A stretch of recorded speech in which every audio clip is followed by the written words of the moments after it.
Derrière l'image parfaitement lisse du gendre idéal, qui est vraiment l'homme qui pourrait diriger la France en 2027? C'est la grande question. On connaît le communicant hors pair, l'ascension fulgurante. Oui, tout ça, c'est l'image publique. Exactement. Mais cette image, elle est très, très contrôlée. Et elle cache des zones d'ombre, des épisodes fondateurs qui dessinent un portrait beaucoup plus complexe. Plus trouble, même. Oui, plus trouble. Pour vraiment comprendre le personnage, sa stratégie, on va explorer aujourd'hui 3 moments clés de son parcours. 3 actes qui révèlent énormément de choses. Alors commençons par le premier acte. On repart plus de 10 ans en arrière, en 2015. Jordan Bardella a quoi? 19 ans. À peine 19 ans, oui. Il est encore étudiant, du moins officiellement, et il est engagé comme assistant parlementaire à mi-temps pour un eurodéputé du Front national de l'époque, Jean-François Jalc. Et le salaire est... Plutôt intéressant pour un jeune de cet âge. Ah oui, on parle de 1200 € net par mois. 1200 € net. C'est presque 2 fois et demi le SMIC de l'époque pour un étudiant. C'est là que ça devient intéressant. Parce que selon plusieurs sources, au sein même du parti, cet argent public, de l'argent du Parlement européen, Oui, il n'aurait pas servi à payer un vrai travail d'assistant parlementaire. En fait, il aurait servi à payer son activité de militant. donc un emploi présumé fictif. C'est ça.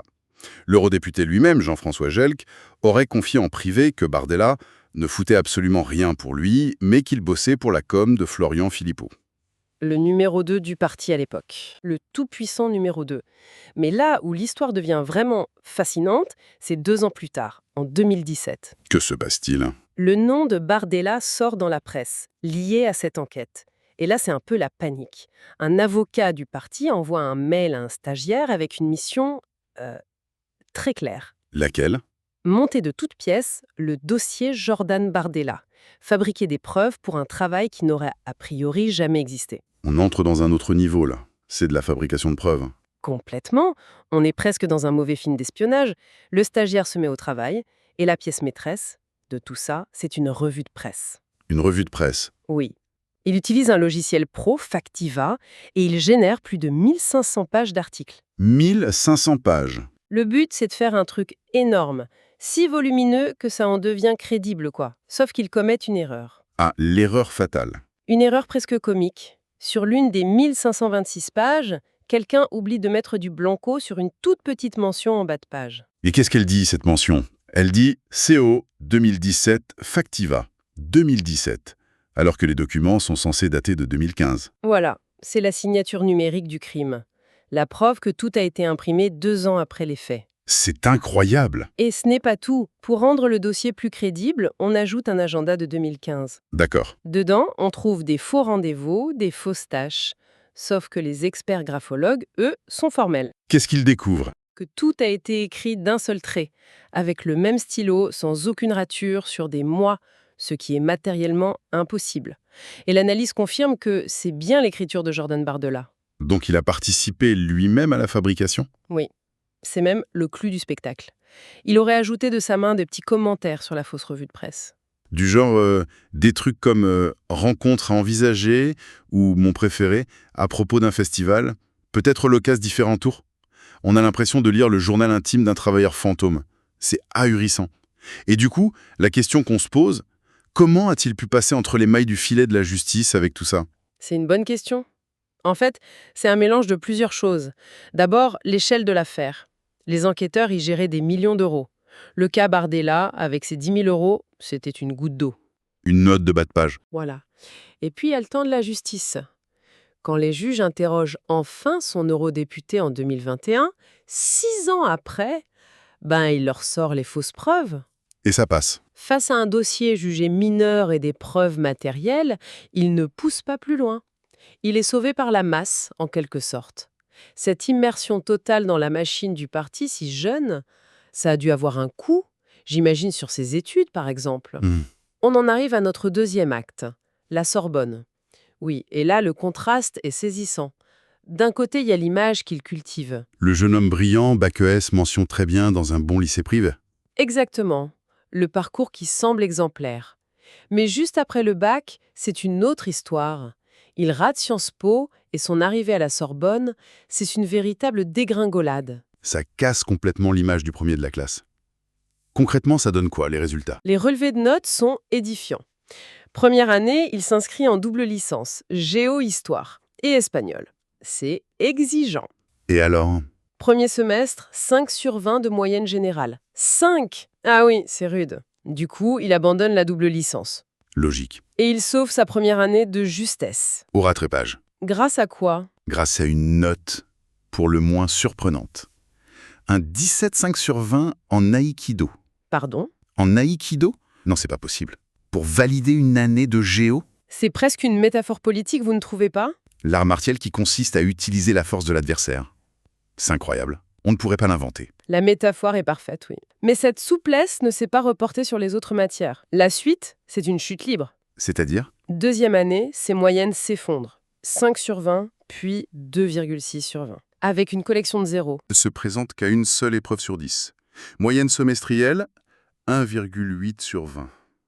1,8. Donc il n'a jamais eu sa licence. Jamais. C'est un abandon pur et simple. Bon, au-delà de l'anecdote, un échec universitaire, ça arrive. Qu'est-ce que ça révèle sur le personnage? Ça révèle deux choses, je pense. La première, c'est le décalage énorme entre l'image qu'il projette et la réalité. Ce n'est pas le produit de la méritocratie universitaire. D'accord. Et la deuxième chose? Et c'est le plus important, ça montre qu'il n'a eu aucune autre vie que le parti. Aucune expérience pro en dehors. Il n'a jamais eu un autre patron que le parti. C'est un pur produit de l'appareil, façonné, formé, payé par le parti depuis ses 16 ans. Et ça, être un pur produit, qu'est-ce que ça implique? Une loyauté à toute épreuve ou au contraire une connaissance parfaite du système pour le manipuler?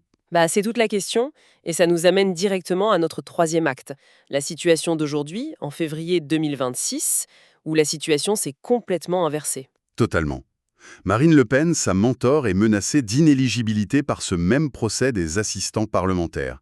Et son dauphin est devenu son plus grand rival dans les sondages. Les chiffres sont spectaculaires, il paraît. C'est frappant. Un sondage Ipsos tout récent les met au coude à coude. Potentiel électorat identique, 38%, égalité parfaite. Mais le chiffre le plus incroyable, il est à chercher au sein de leur propre camp. Chez les sympathisants du parti? Oui, parmi eux, 58% préfèrent Jordan Bardella comme candidat à la présidentielle. 58. Et Marine Le Pen? Seulement 39%. Écart est colossal. C'est un désaveu, en fait. C'est un basculement. La base a choisi son nouveau champion. On n'est plus dans une succession qui se prépare, on est dans un remplacement qui est plébiscité. Et on sent que l'affaire judiciaire pèse énormément sur elle. Énormément.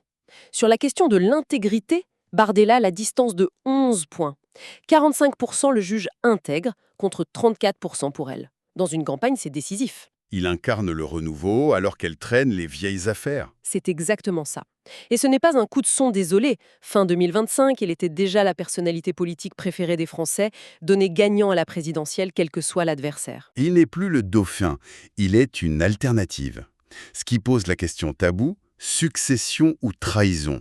Historiquement, ce parti, c'est une entreprise familiale. Le pouvoir se transmet, il ne se prend pas. Le numéro 2 est là pour servir, pas pour remplacer. Voilà. Mais de nombreux signes montrent que Bardella, lui, joue sa propre partition depuis des mois. On pense au sommet des libertés en juin 2025, cet événement pro-union des droites, il y était. Il y était, oui, très en vue. Mais une personne manquait à l'appel. Et pas n'importe qui. Marine Le Pen. Son absence était un acte politique. Elle a toujours refusé cette stratégie d'union. Le fait que son numéro 2 y aille sans elle, c'était un signal incroyablement audacieux. Un acte d'indépendance. Oui, il montrait à tout le monde qu'il avait ses propres réseaux, sa propre stratégie, qu'il préparait l'après.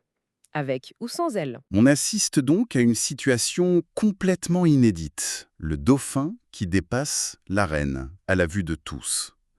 Alors, héritier loyal qui attend son heure ou stratège plus froid qui pousse sa mentor vers la sortie? La dynamique semble irréversible.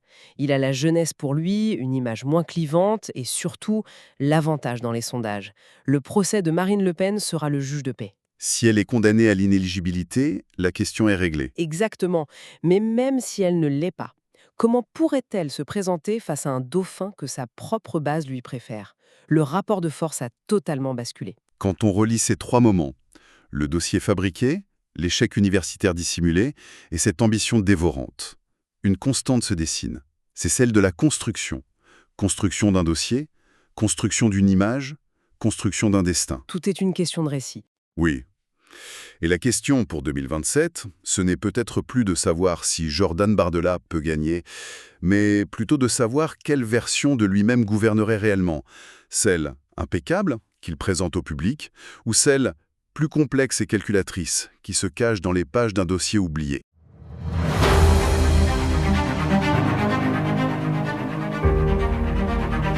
Abonnez-vous à la chaîne et activez la cloche pour ne rien rater. Merci.